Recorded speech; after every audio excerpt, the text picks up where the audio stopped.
that there's been human habitation on the Isle of Man for at least 10,000 years. We haven't always been an island. Up until about 12,000 BC, there was a land bridge that still connected us to the southwest of Scotland.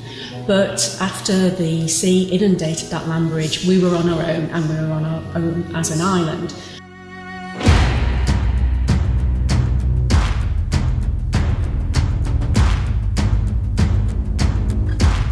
The Glorious Isle of Man, Part 1 of 2. Please continue watching to find out more.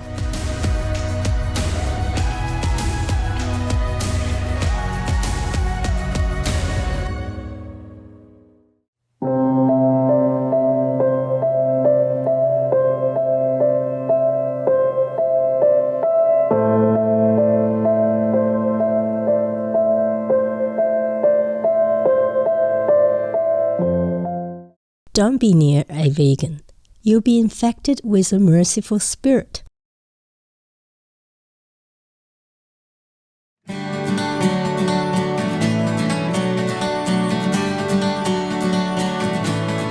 When you return to your hotel after a day of adventure on the Isle of Man, the friendly receptionist may greet you with CTAW, which means "How are you today?" in Manx Gaelic, one of the languages spoken on the Isle of Man.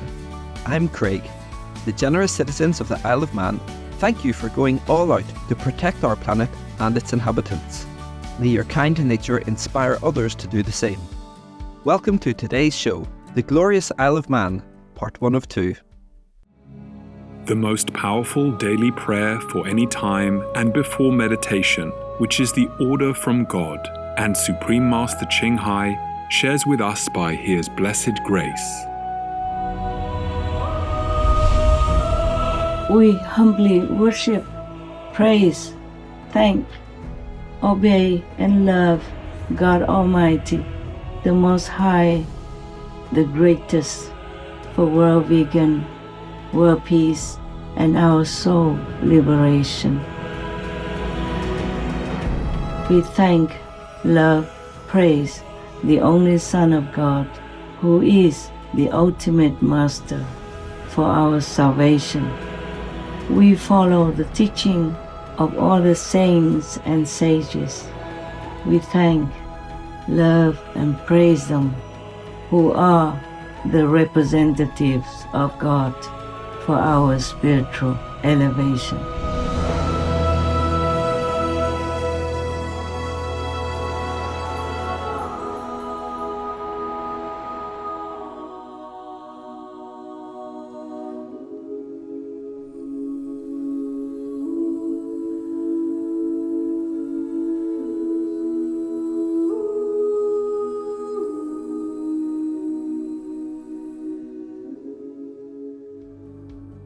The Isle of Man, or Man, is a small island gem located in the Irish Sea. On all four sides, it's surrounded by the United Kingdom, Scotland to the north, England to the east, Wales to the south, and Northern Ireland to the west. Man is 50 kilometres long and has a maximum width of 22 kilometres. Even with such a small land size, it's a powerhouse full of geographic features and a unique preserved culture that spans over 1,000 years. When touring this beautiful island, you'll witness mountain ranges, rocky cliffs, central valley, waterfalls, islets, rivers, castles, medieval churches, fascinating ruins, and amazing ocean views. The climate is also extremely comfortable, with temperatures ranging from 3.4 to 18 degrees Celsius year-round. However, the island does get a bit windy. The Isle of Man is known as a self-governing British Crown dependency, with its own parliament, government, and laws. People born on Man are called Manx, and the current population is approximately 84,000. In 2016, it was designated as a UNESCO biosphere to recognise its special environment, culture, heritage, and economy, and its people's desire to cherish and nurture these qualities. The Isle of Man wasn't always an island. Let's learn more about its beginnings from Alison Fox, the Curator of Archaeology for Manx National Heritage. We know that there's been human habitation on the Isle of Man for at least 10,000 years. We haven't always been an island. Up until about 12,000 BC, there was a land bridge that still connected us to the southwest of Scotland. But after the sea inundated that land bridge, we were on our own, and we were on our own as an island. And we think it was sometime around about 8,000 BC that people started really calling the Isle of Man their home. Among the biggest influences in shaping the history and culture of man were the Vikings of Scandinavia, who inhabited the island about 1,000 years ago. The influence of the Vikings is absolutely crucial to how the Isle of Man lives its life today. We still very much feel the Viking legacy because of our Tynwald, our parliament. We're self-governing, and our parliament has its origins way back 1,000 years ago in the time of the Vikings. So we've got a very strong modern legacy. But at the time when the Vikings first arrived on the Isle of Man, they brought their different ways with them, but it also seems that they did eventually interact with the local people and actually integrate into the local population. Lots of other places had Viking influence, but the Isle of Man was one of the few places in the British Isles that the Vikings stayed a little bit longer. More than 200 years after the Vikings had left England, Viking rule was still present on the Isle of Man.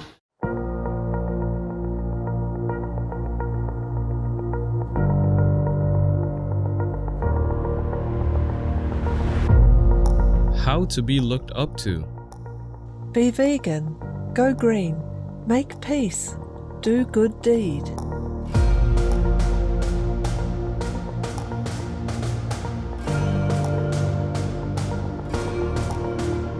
How to be looked down on. Do the other way.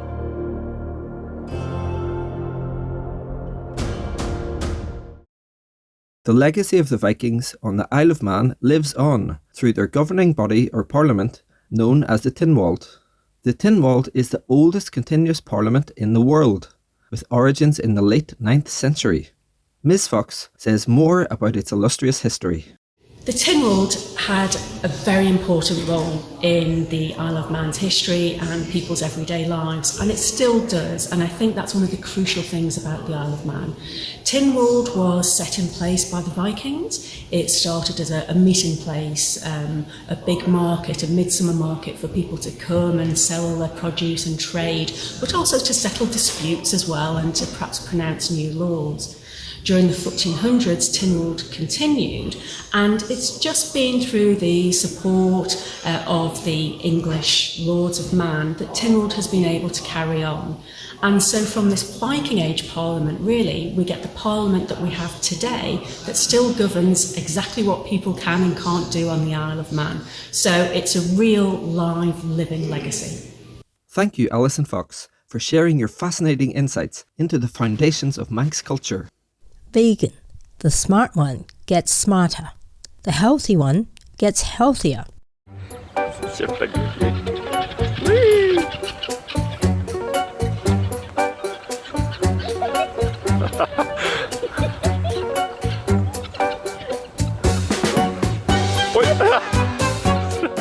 Delightful viewers, we'll pause now so that you can spend time with your cute puppy friend. We'll return with more fascinating facts about the Isle of Man in a moment, here on Supreme Master Television.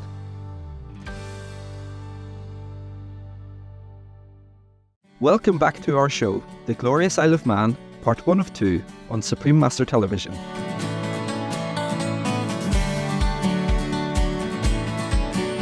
The Isle of Man has one of the world's most eye-catching and distinctive national symbols, the 3 legs of man, or the Manx triskelion. It's proudly displayed on items such as flags, buildings, boats, stained glass and wood carvings. The origins of the 3 armoured legs with golden spurs symbol date back to at least the 13th century, and it appears on the Manx Sword of State, which was made around 1300 AD. The history of the triskelion image goes back to pagan times and originally stood for the sun, power and life. The motto of the 3 legs of man translates as follows: "Wherever you throw it, it will stand," symbolising the determination and strength of the Manx people to remain independent and self-governing, as well as their continuing effort to better their society. Christianity plays a key role in the lives of many Manx citizens, stemming from a visit by the patron saint of Ireland, St. Patrick, in 444 AD. Even though there is no written account of the event, many sites and stories across Man honour the saint. Legend has it that while returning to Ireland from Liverpool, United Kingdom, he landed on the island and stayed for 3 years, converting much of the population to Christianity through preaching and miracles. He is believed to have first stepped foot on Peel Islet, which is now St. Patrick's Isle. Here, he built a church, and the ruins can still be seen today. At the southern tip of the Isle of Man, known as the Sound, stands a small but noticeable concrete box in a grassy field. Inside is said to be St. Patrick's footprint, preserved in the rock. Stories claim that this location is where St. Patrick blessed the island. Many other legends connect St. Patrick to Man, so if you visit the island, you can hear them firsthand from a local.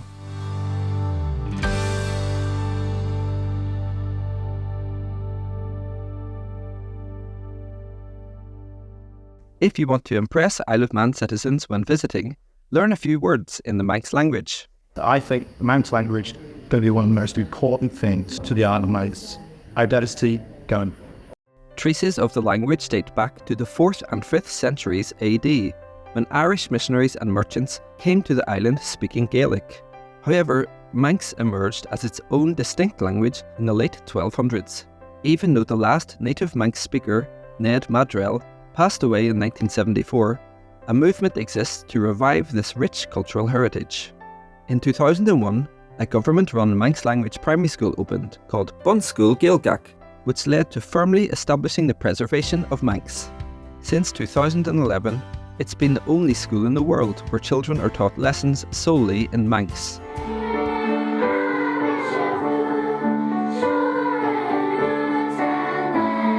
Let's learn more about this amazing endeavour from the head teacher, Julie Matthews. I've been teaching here in the school for 21 years now. We're 21 years old. It's important really to keep the language alive. We're only a very small island in the middle of the Irish Sea, but we do have Gaelic speaking neighbours very close. We're quite close to Ireland and Scotland, not only geographically but also linguistically. We started off I don't know how many thousands of years ago with the same language. We've sort of broken off into different parts. We find it's really important to keep it alive on the island because lots of place names and our sort of folklore is steeped in all the history and the language. Ms. Matthews next shares how the school has not only led to more children but also more adults speaking the language. It's great to see the kids keep the language going. That sort of come out of preschool groups and people really wanting to carry on with the language. Now there's lots of people, all sorts of ages, and it's great that the young kids are speaking it as well. And it's fantastic to go down the street, find children that you teach or have taught, and they'll all speak in Manx to you. Matilda Watson, a former student at Bunschool Gaelgach, shares a bit of what learning Manx means to her. I learnt Manx when I came to the Bunschool when I was really young, and I feel that what the teachers do here is just incredible. The experience that they give us to go to start school at 4 years old, all through until they're 11, learning Manx is amazing. When I left at the age of 11, I felt like there was a new part of me that I discovered, which was Manx, and it's just an incredible thing to have.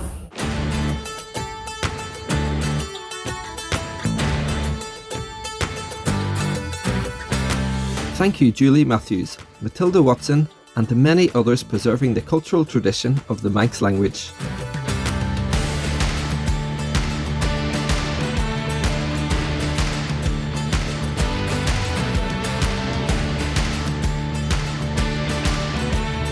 The biggest problem is that people don't see or don't want to see that animals have souls and spirits, whatever we call it, like us.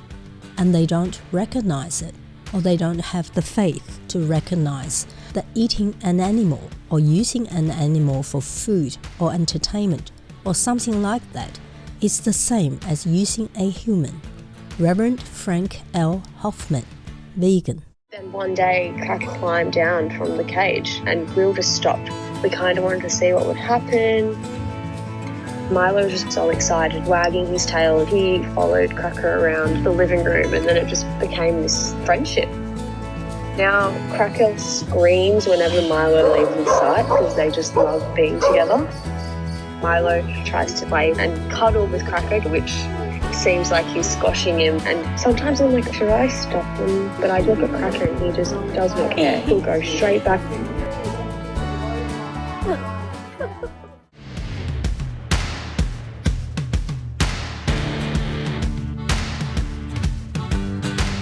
Tranquil viewers, thank you so much for joining us today for The Glorious Isle of Man, Part 1 of 2. Join us once more on Tuesday, January 9th for Part 2. Please stay tuned to Supreme Master Television for The Modern Animal People Rights Movement, Part 1 of 2, right after noteworthy news. May your unconditional love for all beings bring you peace and comfort. Be vegan, make peace, do good deeds, hell not reach. Our programs offer many languages. Please visit suprememastertv.com/schedule and suprememastertv.com/CTAW。番組は多言語放送です。放送予定は suprememastertv.com/schedule そして suprememastertv.com/CTAW